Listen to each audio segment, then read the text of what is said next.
Hello all, Joe Palmer here, one half of the Connection Table. And for those of you who are here regularly, you will notice I have a jumper on because I am actually in Australia. I am on Ngunnawal country, just near Goulburn, or on the outskirts of Goulburn, and I am freezing. I've done a 32-degree drop in like a 36-hour period, so I am coming in, Know about coming in, coming in hot slash freezing my tush off. So welcome to all of you that are joining us live and to those of you who are watching this session back.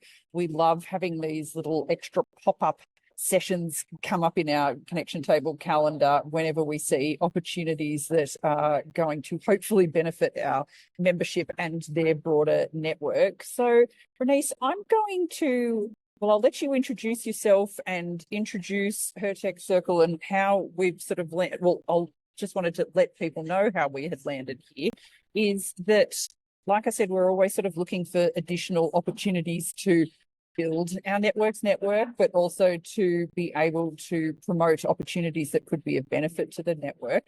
And I have a feeling, Bernice, a few people had tagged us in one of your posts initially when you were making noise about regional scholarships. And so we were like, let's get involved in this. And so you have very kindly, to a very random reach out email from me, being like, hey, do you want to talk to our crew? And you're like, yes, let's do this. So would you like to introduce yourself and set the scene, who you guys are, why we're here, and how the Connection Table crew you think could really tap into some of the things that you're doing here? Amazing. Thank you so much, Joe. And it is lovely to meet you I see what you look like now. I still don't know how tall you are. That can remain a mystery until we meet in real life. I'm actually quite tall. I'm surprisingly tall. It's always the first thing people say. But no, thank you for the random reach out and this opportunity, because it's just amazing, and appreciate everyone who is on the call and listening in. So as Joe mentioned, my name is Bernice. I am the co-founder of it's a volunteer-led nonprofit. So I actually do have a day job. This is my little side hustle called Her Tech Circle. Now, we actually began our life as a chapter of a US-led organization called Girls in Tech. So we were Girls in Tech Australia from 2016. And, that really served this purpose of wanting to educate and empower and just really, I think, advocate for women to look at tech as a career pathway, a career opportunity, because of, the misrepresentation that is there. It's very heavily balanced on one side, and wanting to get more diversity into the industry. So that's how life began for us. And in 2024, quite unexpectedly, after building our local Australian community to, it was over 18,000, like we had really established such a strong connection with our attendees, with our community members, and everything we were doing. The Girls in Tech chapter at the US level decided to shut down. So that was a busy week, because we had to decide very quickly, oh, heck, what are we going to do? Do we want to keep this going? That was the easy part. That was a yes. How do we get it all up and running? And anyway, in a space of a week's time, Her Tech Circle was born. We rebuilt our infrastructure. We rebuilt everything that we had kind of worked on. We're still trying to rebuild that 18,000. We're on about 11,000, but they're highly engaged, so it's lovely.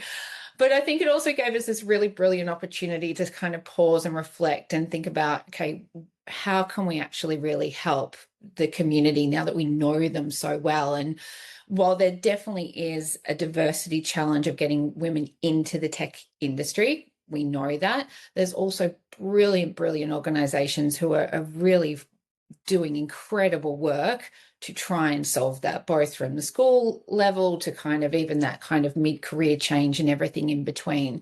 And I think the gap that we really saw at every single event was just how many people were just, to be really frank, and sorry, I swear a lot, so I'm trying to be on my best behavior. They're just over it and they're ready to leave. And digging a little bit deeper, 50% of the women in Australia in the tech industry leave by the age 35. And then once you hit the age 40, there's another 45% that leave. So if you manage to break through that initial kind of like benchmark of 35 years and stay in the industry, we then lose people again in that level up. So Her Tech Circle, we decided we really wanted to try and address that. And I think our way of doing it is just by creating community spaces and just bringing people together, because sometimes that shared little journey, and I often call it's often death by paper cuts as to why you want to leave the industry. There's sometimes really big things, but it's the little things that push you over the edge. If we can help solve that, how amazing. And then on our 1 year birthday, I think feeling like we'd really made headway, I think really we're now starting to tailor all the programs and events to what our Australian audience needed, not being dictated by the US anymore. It's sort of like, what more can we do? And Australia is a country the size of Europe. Like it's huge. And we create events in metro cities as best we can. I'm Melbourne based. I fly all over Australia trying to do this. Again, volunteer, it's the side hustle, but try and create spaces for everyone to come together. And online's brilliant and I love this, but there's nothing like face-to-face. So that's where the regional scholarship was born, of trying to find just incredible women. And it hasn't been hard, but it's been hard. Like every applicant just blows my mind, but trying to find just brilliant women who are pursuing tech careers or in tech careers in regional Australia. How can we bring them to an event, introduce them to a whole host of mentors, advocates, sponsors who can then hopefully just put their name in rooms, and just build their network, because we just have seen time and time again how that can be the difference between staying or going in the tech industry for a lot of people, and women included. That was very long-winded. Not at all. Well, I'm seeing lots of nodding for those that are actually dialing in live here who are just like, yes, terrifying stats, as always. I think, Bernice, where you have well and truly nailed it is that people build network, particularly in industry groups where they're like, really focused on getting people physically together.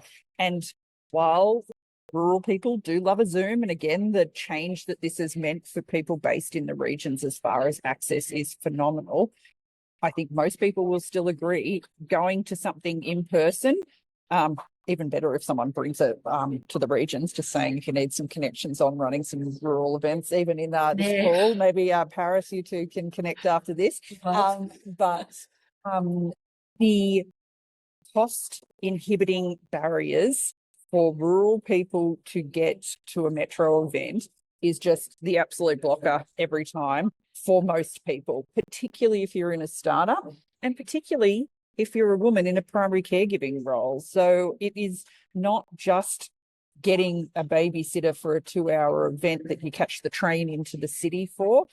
For most of us, and like when I was living in Oz, not in Bangkok, because again, this is a very random thing for me to be vouching for rural people when I now live in a city of 15 million people. But I am in Australia, it is a minimum of a one night in a hotel, or if you're lucky enough to have family or friends to doff on the couch. It is your meals. It is diesel at 3 times we were paying the price of like 6 months ago. Like that the cost of it makes it very, very hard to justify for a networking event. And I think that that's the thing that is also interesting. The event style also really impacts a person's, I guess, motivation to get somewhere, and to just be in the room, so hard to justify. And that hope that you corner someone who happens to open a spectacular door for you, or those sorts of things. So I think that's something that's super interesting and super helpful for metro-based event organisers to consider, is when you do have rural folk in there, is what does a buddy system look like? What does prep prior to an event look like? How can you potentially share guest lists of people before, so people can go crazy on LinkedIn stalking people so they can turn up and actively sort of engage when they come to these events?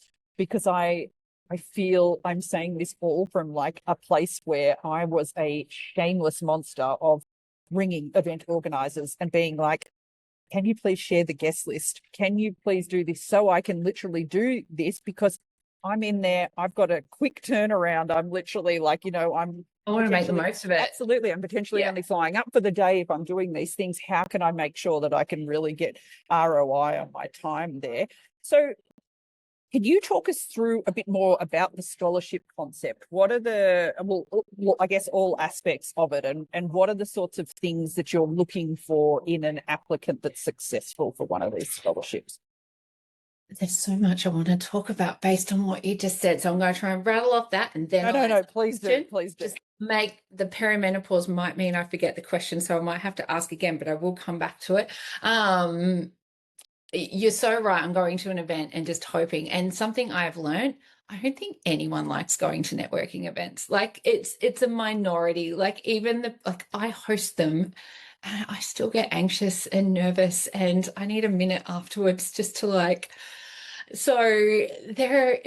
it's real.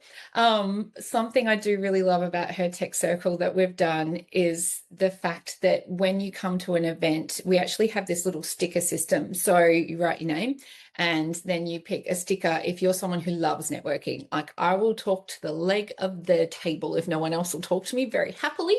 Then you've got your pink if you're there to network, but it's a bit confronting. You are a bit of an introvert. You want to go slow.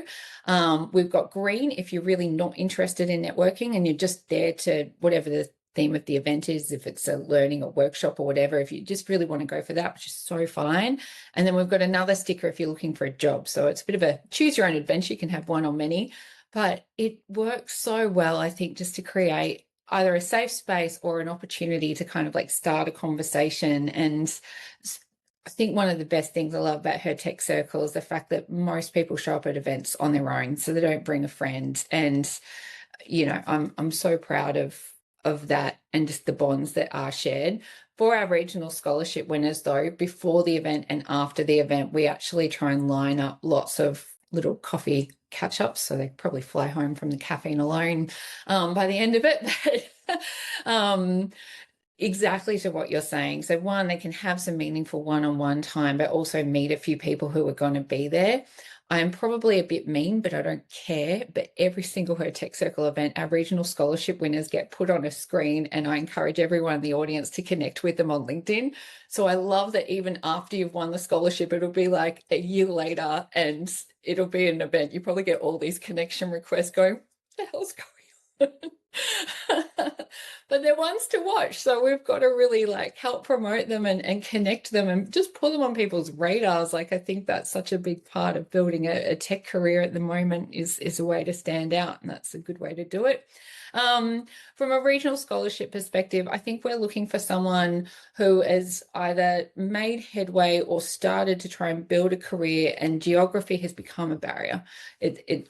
There's not too much more to it than that.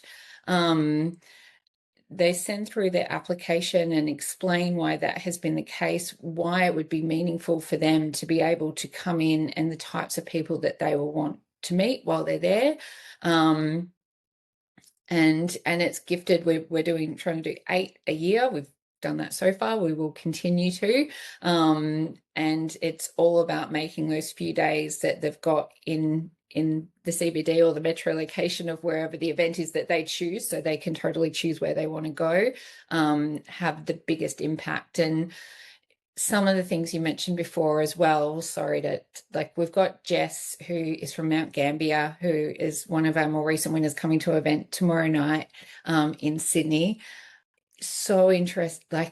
One, she's rude because she's 21 and she's just decided she's going to teach all the regional business owners about AI. She had this thing with Anthony Albanese in an article how much she has accomplished already is she wasn't on my radar until she won the scholarship, and now she's in my LinkedIn feed. I'm like, holy heck, who is this girl? But she puts on her LinkedIn the fact that she's in Adelaide, not Mount Gambier, because it has been a barrier when she's talking to people, having that people don't even invite the conversation, even if it's all going to be virtual, which is just madness. We had Helena from, I'm so sorry, I can't pronounce it. It's Belclaridine. It's right in the middle of Queensland, right smack bang. Barcaldine. That's it. Thank you. Apologies.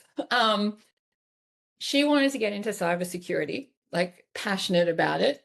Where can I get a cyber role? She went to the local council and asked if she could intern for free because she wants to learn about cyber. They actually gave her a job, which is, I think, incredible. But she wanted to, like, I mean, there's only so much cybersecurity work she could do for the local council. She wanted to learn, and like she put on her application, exactly to your point, if she wanted to go to Brisbane, it was, you know, minimum $250 to $900. She's got 3 young kids.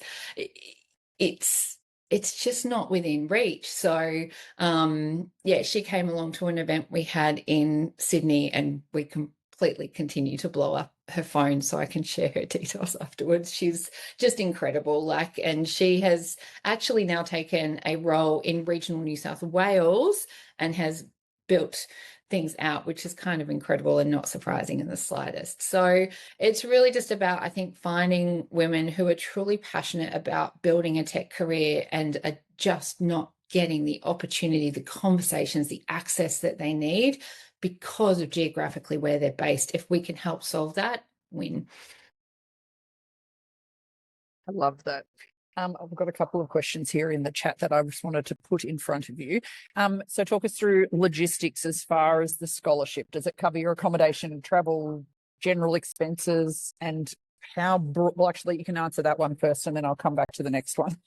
So it's up to $4,000. So it's, you know, airfare, train, whatever the means of transport is, accommodation. We normally try and do minimum 2 nights, but everyone's a bit different with what they can do from family or home, which we completely understand. Any of the costs while you're there. So we do try and line you up with a lot of coffee meetings, so we'll cover all the coffees. So yeah, it's really just reimbursing that travel time. So it is about making that commitment of time for our winners to make the trip and to come on over. And I think I just saw a question of where to apply on our website, hertechcircle.org. There's a regional scholarship button that's right there. So that's it. Amazing. Second part to that first question, how broad is the definition of what tech looks like? And to stick a little bit of my own thing on there, you sort of talked quite a lot about sort of careers in tech, but I'm assuming it then also there's scope over startup founders and themselves as well. Absolutely. I mean, tech is broad, right? And they're even saying, I'm part of this, it's a government-led compact it started in New South Wales. I actually think it's across the country now, and I'm Melbourne based, so it was interesting as New South Wales, but they're saying all careers will be considered digital in the next 5 years. I don't know if everyone's probably feeling that. If you're in my husband's a chippy. I don't think he would say he's in a tech career by any stretch, but as far as their lens goes, that will be a digital first career, because you will need to have those skills in order to be a chippy in 2030 or whatever timeline that they have. So look, it's broad. I think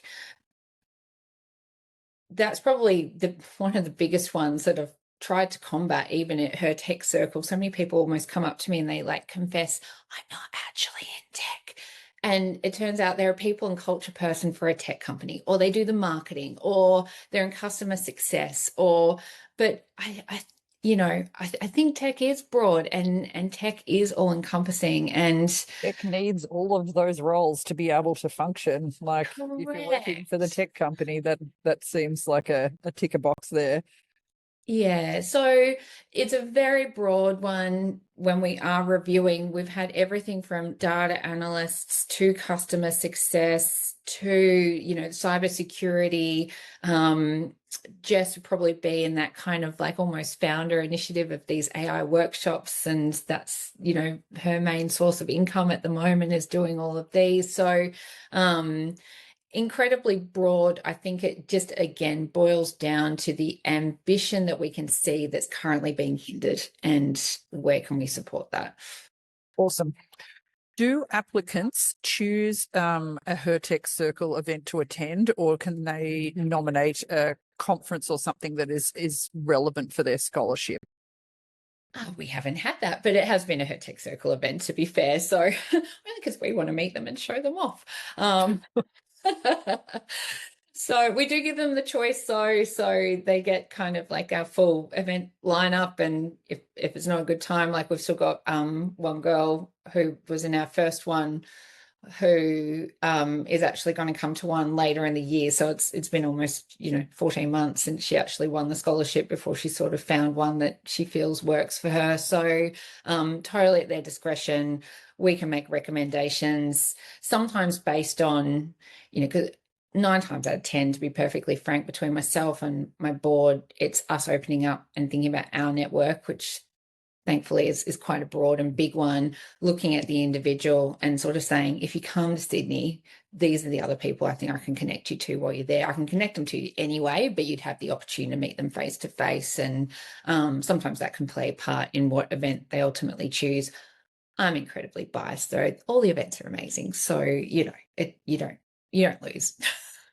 So question from me. I think this is something that you will see rural people do, which is like event stacking. So they will be like, how many conferences / pitch nights / coffee meetups or whatever can I jam into my 72 hours in Melbourne? It's literally happened every time.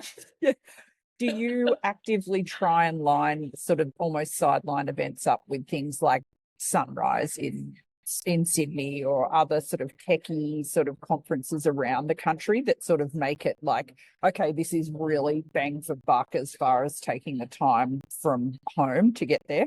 Totally. And like we're very open as well. Like within the, I mean, just remember we're nonprofit and volunteer. So the money that we've got put aside, we're very good at making stretch. So if that $4,000 can stretch for accommodation over a longer period of time, which has been done before, so that they can make the most of it, absolutely. The events just naturally seem to fall at the same time as some of those ones that you mentioned. So that has worked out in our favor as well. But we're also sometimes just trying to fit in events with our own schedules, and when we can get a sponsor generous enough to give us a space and everything in between, but it somehow works.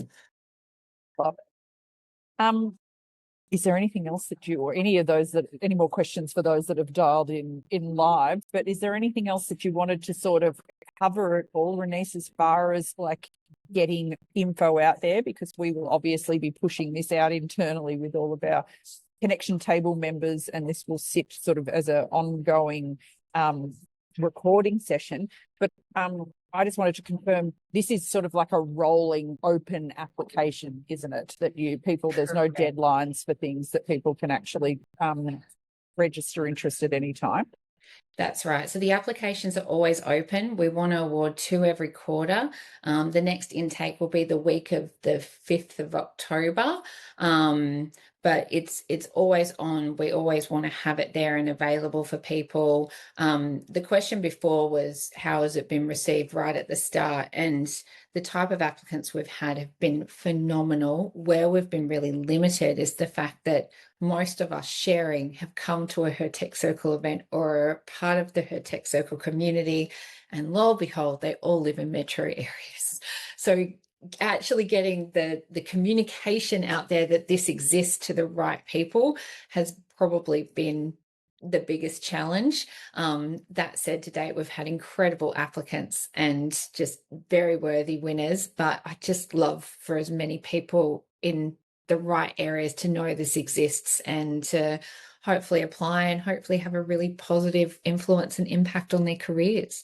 I love it. Well, I know that you have tapped into a very active network of networkers who are very good. And I can even see in the chat here that this is going to get pushed into some other newsletters and other networks that other people are doing. But I was just thinking if we could have a request of even just a little bit, or I can put this, if you give us something that makes it very shareable that I can share with this recording, and then that means that anyone in the Connection Table network can actually literally just copy and paste that and dump that into newsletters or into other organizations that they play a role in. I think this is really interesting for anyone in our network that has a local government hat on. I think that is such a gold story. The cybersecurity, getting a job at council is, I love. Chef's kiss. I don't think she was too busy, which isn't a bad thing, but probably not not for a professional development. Yeah, but I think if this is a sort of a call out then to our members to actually be pushing this further afield as well, I think it's such a great thing, because while we advocate very heavily for making things accessible online, bringing events to the regions, and again, we can talk offline, or if anyone wants to leave chats with this recording about wanting to host these guys out in a rural area, just saying, that there is rarely someone in the regions that doesn't love like a fully covered scholarship to go and do something. If they can make the logistics work at home, everyone pretty much likes getting on a plane and getting and having a couple of days in a hotel room by themselves and getting to go and hustle in the city. Just to worry about yourself for 24 hours. I know, how nice. Yeah, nice. Yes, I will definitely connect you with Paris after this, because she has a beautiful spot in Malakuta, driving distance from Melbourne. So, but I will wrap this up because I am very excited. I'm thinking of numerous people already in our network that will be like, this will be really helpful for. So thank you so much for your time and filling us in on the whole thing. It's great, and really pleased that you're thinking of us. Always. No, thank you so much. We appreciate it. And thank you everyone for their time. And I will send something shareable. Amazing. Thank you. Bye. Lovely to meet you.